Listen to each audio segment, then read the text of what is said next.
Bismillahirrahmanirrahim. Pada kesempatan kali ini, saya Mina Fauzia dari Prodi BKVI akan membacakan sebuah buku yang berjudul Sejarah Islam yang Hilang, karya Firas Al-Khatib. 1. Arab Pra-Islam. Daratan Hijaz yang bergunung dan kering bukanlah lingkungan yang memberikan kehidupan yang cukup. Terletak di bagian barat semenanjung Arab, daerah ini dapat dilukiskan dengan dua kata, kering dan panas. Pada musim panas, suhunya bisa mencapai lebih dari 37 derajat Celcius dengan kelembapan rendah. Jauh ke arah timur, bukit-bukit pasir menandai dataran tanpa ada tumbuhan hijau atau pemukiman tetap. Tetapi dari daratan yang kejam ini, pada awal 600-an Masehi bangkit sebuah gerakan baru. Gerakan ini akan mengubah haluan sejarah semenanjung Arab dan dunia. Geografi.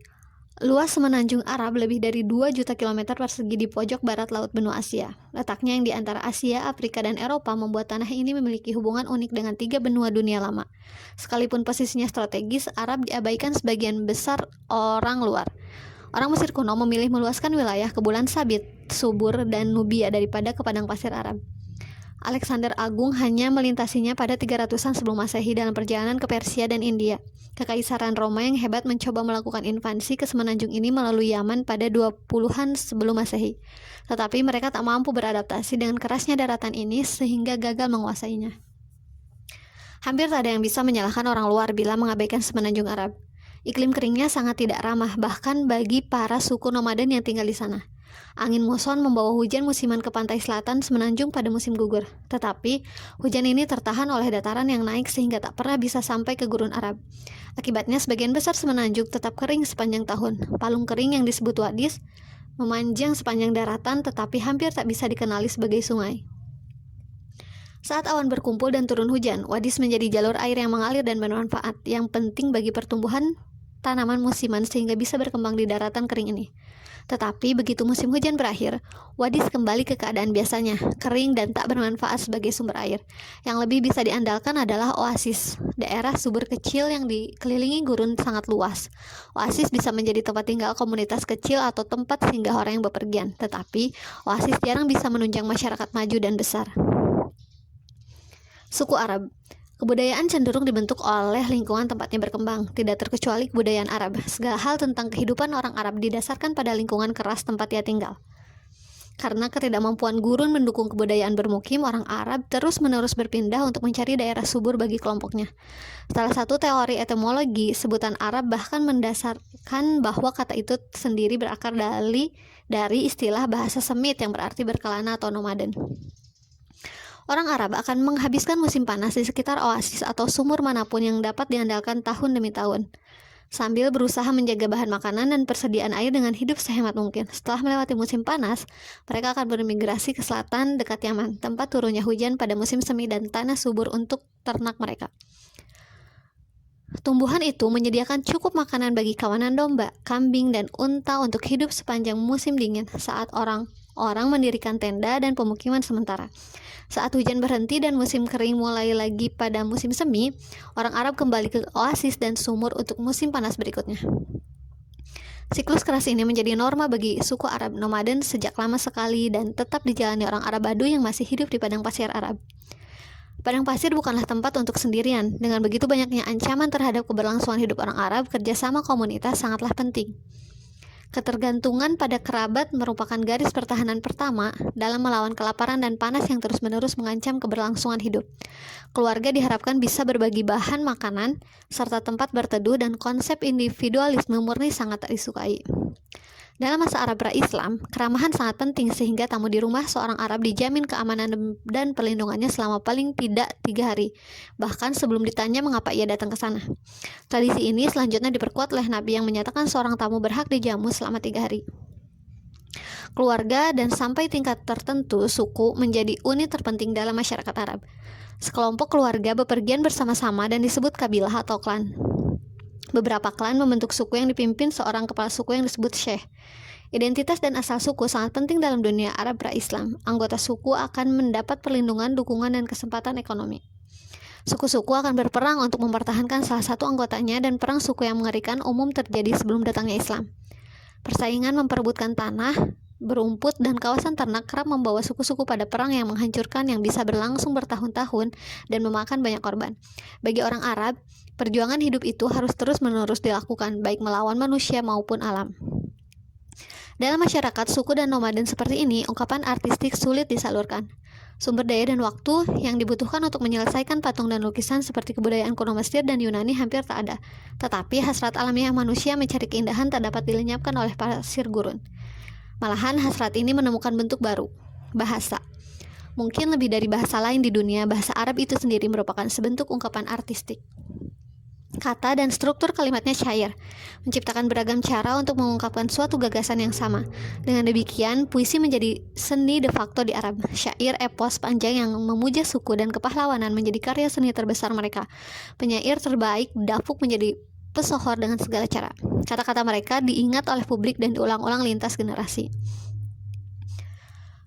7 syair terhebat pra-Islam dikenal sebagai mu'allaqat, yang berarti yang tergantung. Syair tersebut dijuluki demikian karena digantung di dinding Ka'bah di Mekah, atau tergantung di hati seluruh orang Arab untuk menghormati medium berbentuk syair ini. Meskipun menjadi masyarakat sastra yang maju, tulisan masih langka di semenanjung Arab. Akan tetapi, bentuk bahasa tertulis ini pernah muncul pada 500-an Masehi. Hafalan sudah cukup bagi orang Arab yang mampu mengingat sajak ribuan baris sehingga dapat mengulanginya bagi generasi masa depan. Menghafal nantinya terbukti menjadi kecakapan vital begitu Islam datang di semenanjung ini pada 600-an Masehi. Berbicara tentang agama, orang Arab pra-Islam hampir semuanya politeis. Tradisi Islam meyakini Nabi Ibrahim dan anaknya Ismail membangun Ka'bah di lembah Mekah pada masa lalu sebagai rumah pemujaan satu Tuhan. Ka'bah dibangun dalam bentuk kotak di atas fondasi yang dibuat oleh manusia pertama Adam. Dari tempat suci ini, Ismail bisa menyampaikan pesan monoteisme kepada bangsa Arab yang telah mengangkatnya sebagai bagian dari bangsa Arab sendiri. Tetapi, selama berabad-abad, anak cucu Ismail mendistorsi ajaran monoteismenya. Patung batu dan kayu dibuat untuk menampilkan sifat-sifat Tuhan. Selanjutnya, mereka menampilkan Tuhan-Tuhan yang terpisah sama sekali. Menjelang kedatangan Nabi Muhammad, ada 360 Tuhan di Ka'bah. Pesan Ibrahim dan Ismail tak seluruhnya hilang dari ingatan orang Arab. Bahkan beberapa ajaran pokoknya masih berperan penting bagi masyarakat ini. Tentu saja mereka masih mempercayai Tuhannya Ibrahim dan Ismail yang dalam bahasa Arab disebut Allah. Tetapi mereka yakin bahwa Allah hanya salah satu dari banyak Tuhan yang ditampilkan lewat patung. Sistem kepercayaan ini melenceng jauh dari monoteisme ketat yang diajarkan kedua nabi tersebut serta mencerminkan pengaruh agama Sumeria ke bagian utara. Masyarakat Kristen dan Yahudi yang terisolasi masih ada di dalam semenanjung Arab dan juga menghormati nabi-nabi tersebut. Tetapi itulah ujung kesamaan mereka. Penganut monoteisme yang tersebar di Arab cenderung menghindari asimilasi penuh dengan penganut politeisme Arab dan malah menciptakan masyarakat yang picik. Tentang Arab, meskipun berada jauh di gurun, semenanjung Arab jauh dari kebudayaan yang lebih maju. Bangsa Arab tidaklah terisolasi daripada tetangganya sama sekali. Bangsa Romawi telah menjadi adu kuasa regional di sepanjang perbatasan utara semenanjung pada dekade awal Masehi. Dengan memadamkan banyak pemberontakan Yahudi di provinsi Suriah Palestina, Romawi menegakkan kendali mereka di wilayah tersebut. Bagi bangsa Arab Baduy, hal ini berarti hadirnya mitra dagang yang kaya dan kuat di sebelah utara. Para pedagang secara berkala melintasi bagian barat semenanjung dari Yaman di selatan menuju Suriah di utara, dengan memperdagangkan barang-barang dari tempat-tempat jauh seperti India dan Italia. Bangsa Romawi sudah puas bertahan di daerah yang lebih ramah dan familiar di bulan sabit subur dan membiarkan bangsa nomaden Arab melanjutkan perdagangan ke daerah-daerah yang lebih jauh. Di sebelah timur Laut Arab terdapat plato Iran. Kebangkitan dinasti Sasani di Persia pada 200-an Masehi menghadirkan persaingan panjang antara Romawi dan Persia yang akan berdampak kepada bangsa Arab. Batas antara dua kekaisaran besar ini berubah-ubah, tetapi biasanya ada di gurun Suriah, semenanjung Arab sebelah utara. Baik Romawi maupun Persia berusaha untuk mendapatkan keunggulan dengan memanfaatkan suku-suku Arab, biasanya yang telah memeluk agama Kristen sebagai wakilnya. Bersemangat memanfaatkan konflik ini untuk kepentingan sendiri, persekutuan dua suku Arab pun berkembang menjadi negara sekutu demi kekuatan besar. Penguasa Ghassanid mendirikan kerajaan dalam bentuk yang sekarang terdiri atas Yordania, Suriah, dan Palestina. Kerajaan itu berfungsi sebagai penyangga bagi kekaisaran Romawi. Dengan cara yang sama, Lahmid mengontrol Mesopotamia Selatan dan melayani Persia. Kerajaan Arab ini sangat dipengaruhi oleh majikannya yang menghabiskan banyak dana untuk mempersenjatai daerah taklukannya dalam menghadapi musuh. Tetapi peperangan yang terus-menerus terjadi secara perlahan melemahkan seluruh pihak. Menjelang awal 600-an, Romawi dan Persia kelelahan akibat perang berpuluh tahun dan bersembunyi di balik kekuatan militernya. Ghassanid dan Lahmid juga merasakan tekanan perang karena mereka hanya pion dalam konflik berkepanjangan ini. Tetapi kebanyakan suku Arab menghindari konflik eksternal di antara kedua kekuatan imperial. Mereka lebih tertarik melanjutkan perdagangan yang menguntungkan dengan dua kekaisaran tersebut daripada membantu memutuskan pemenangnya.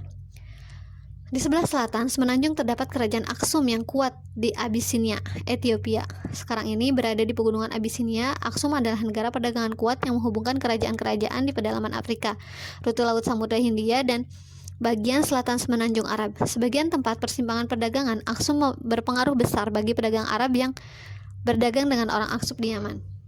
Seperti halnya Romawi, Aksum adalah kekaisaran Kristen yang bersitegang dengan Persia dalam beberapa kejadian.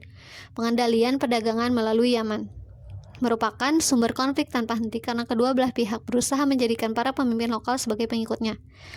Dalam globalisasi, dunia yang meningkat pada awal 600-an, bangsa Arab sadar akan keberadaan para tetangga mereka dan terpengaruh oleh peristiwa-peristiwa yang terjadi di luar semenanjung Arab. Menjadi persimpangan, tiga negara besar menyebabkan mereka mafhum akan politik internasional dan memiliki keahlian memanfaatkan persaingan demi keuntungan mereka. Meski tinggal di lokasi yang berbahaya, bangsa Arab aman di tengah-tengah gurun. Mereka menyebut semenanjung itu Jazirat al-Arab, yang berarti pulau bangsa Arab, menggambarkan betapa terisolasinya bangsa ini. Keterisolasian ini terbukti sangat bermanfaat. Lingkungan yang keras membuat tak satu pun negara-negara di sekelilingnya dapat menyerbu dan menduduki tanah Arab. Siklus pengembaraan tradisional dan cara hidup mereka sebagian besar tak terpengaruh oleh politik dan perang regional. Dalam lingkungan yang terlindung ini, sebuah gerakan akan bangkit pada awal 600-an. Gerakan tersebut akan berimplikasi besar bagi negara-negara sekitarnya dan akhirnya seluruh dunia. Gerakan ini akan mengubah nasib bangsa Arab selamanya dengan membangun dan memanfaatkan kemampuan uniknya serta membuang perilaku budaya negatif yang telah menjadikan mereka bangsa nomad dan pengembara dan suka berperang.